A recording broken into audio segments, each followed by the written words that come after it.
ഞാൻ ഈ മല്ലിക ചേച്ചിയുടെ പേര് കേൾക്കുന്നത് ഞാൻ കുഞ്ഞായിരിക്കുമ്പോൾ എൻ്റെ ചേട്ടൻ ഇടയ്ക്കിടയ്ക്കൊന്ന് പറയും മോഹമല്ലിക എന്നുള്ള പേര്. അന്ന് മല്ലിക ചേച്ചി സ്കൂളിൽ പഠിച്ചുകൊണ്ടിരിക്കുന്ന കാലത്ത് ഡാൻസും പാട്ടും കഥാപ്രസംഗവും.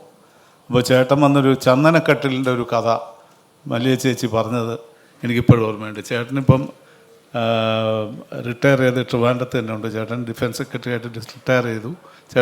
ചേട്ടനും ചേച്ചിയും ഒരു സ്കൂളിലാണ് പഠിച്ചത്. അപ്പോൾ അന്ന് മുതൽ കേൾക്കുന്ന പേരാണ് മോഹമല്ലിക എന്ന് പറഞ്ഞു. പിന്നാണ് ചേച്ചി മല്ലിക സുകുമാരനായത്. അപ്പം കുഞ്ഞിലേ മുതൽ നമ്മുടെ മനസ്സിൽ ചേച്ചിയുടെ ആ ഒരു ഇത് ചേട്ടൻ വന്ന് വീട്ടിൽ പറയുന്നത് ഇങ്ങനൊരു കലാകാരി ഇത്രയും നന്നായിട്ട് നൃത്തം ചെയ്യും, നന്നായിട്ട് പാട്ടുപാടും, കഥാപ്രസംഗം, ഇതെല്ലാം കൂടെ അന്ന് കുഞ്ഞിലേ ചെയ്യുന്ന ഒരാളെന്നുള്ള നിലയിൽ ചേച്ചിക്ക് അന്നേ ആ പാരമ്പര്യമുള്ള കുടുംബത്തിൽ നിന്ന് തന്നെയാണ് വന്നത്. എല്ലാം സാഹിത്യവും എല്ലാം ഉള്ള ഒരു കുടുംബത്തിൽ നിന്നാണല്ലോ ചേച്ചി വന്നത്.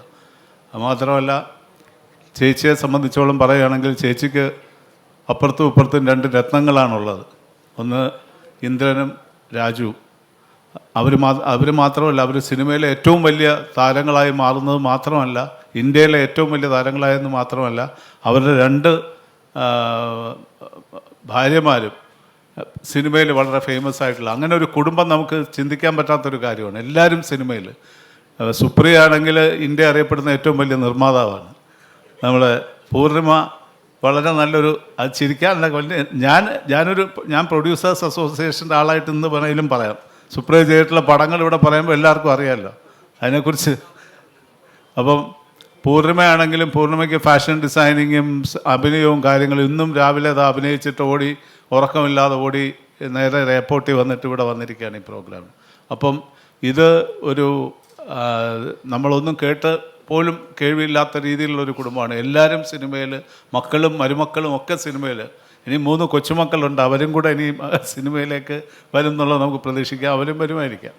എന്തായാലും ചേച്ചിയുടെ കാര്യം പറയുകയാണെങ്കിൽ ചേച്ചി ഇപ്പം 50 വർഷം പിന്നിട്ട് വളരെ കുറച്ച് ആൾക്കാരെ മലയാള സിനിമയിൽ ഇത് കണ്ടിന്യൂ ചെയ്ത് പോകുന്നത്, ഇപ്പോഴും അഭിനയിക്കുന്നത്.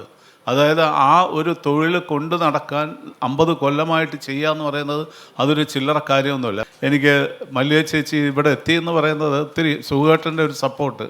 എനിക്കൊക്കെ ഓർമ്മയുണ്ട്, മല്ലിക ചേച്ചിയും സുഖേട്ടനും പൂജപ്പുര വന്ന് താമസിക്കുന്ന സ്ഥലത്ത് സ്ഥിരമായിട്ട് ഞാനും രാജുവും ഒക്കെ അവിടെ വൈകുന്നേരങ്ങളിൽ പോകുമായിരുന്നു സുഖേട്ടനെ കാണാനും ഞങ്ങൾ ഒത്തുകൂടാനും ഒക്കെ ഉള്ളൊരു അവസരങ്ങൾ എപ്പോഴും ഉണ്ടായിരുന്നു. പിന്നെ സുഖേട്ടൻ 97 മരിച്ചതിന് ശേഷമാണ് ഈ ചേച്ചിക്ക് ഒരു കുറേ നാളത്തേക്ക് ചേച്ചി വല്ലാത്തൊരു അവസ്ഥയിലായിരുന്നു. പക്ഷേ അതിൽ നിന്നും അപ്പോൾ ഇവർ രണ്ടുപേരും കുട്ടികളായിരുന്നു.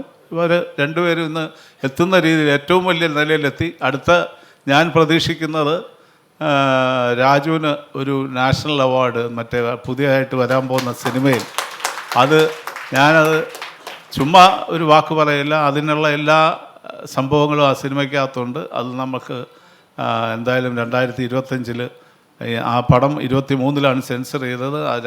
അടുത്ത കൊല്ലമേ എനിക്ക് തോന്നുന്നു അവാർഡ് നടക്കാൻ സാധ്യതയുള്ളൂ. അത്ര ഗംഭീരമായിട്ട് അഭിനയിച്ചിരിക്കുന്നു, വളരെ ഗംഭീരമായിട്ടുണ്ട്. ഞാൻ അതിൻ്റെ ട്രെയിലറും കാര്യങ്ങളൊക്കെ ഞാൻ അബുദാബി ഫിലിം ഫെസ്റ്റിവലിൽ ഞാൻ കണ്ടായിരുന്നു. അതുകൊണ്ടാണ് ഞാൻ പറഞ്ഞത് ഇത്ര ഗംഭീരമായിരിക്കും, ഇത്ര കഷ്ടപ്പെട്ട് അഭിനയിച്ച്. അങ്ങനെയാണ് ഇവരെ വളർത്തിക്കൊണ്ട് വന്നത്. അതാണ് അതിനുള്ള എല്ലാ ക്രെഡിറ്റും ചേച്ചിക്കാണുള്ളത്.